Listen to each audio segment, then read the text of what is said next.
Welcome to Samba Samba. Enjoy the video. You'll start by making sure you're signed in and ready to change system settings. Once done, plug in an external mouse if you want a backup pointer. Now open Start, type Settings, and press Enter to jump straight into the system panel. This gets you where touch and touchpad options live, so you can act quickly. Make sure to stay in the main settings window. We'll move to Devices and Touch Controls next to disable the touch mouse behavior. Now you need to find the exact control. In Settings, go to Devices, then Touchpad or Pen and Windows Ink depending on what your laptop labels it. Toggle the touchpad off if available. If there's no toggle, press Win+X and open Device Manager. Expand Human Interface Devices or mice and other pointing devices.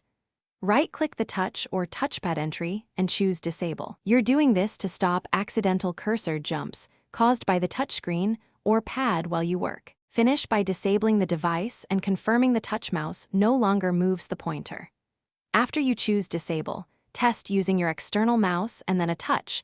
There should be no cursor responses from the touchscreen or pad.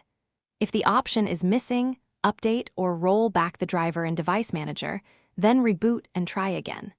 If things go wrong, re-enable temporarily to confirm the correct device name, then disable the right entry. This prevents disabling the wrong input.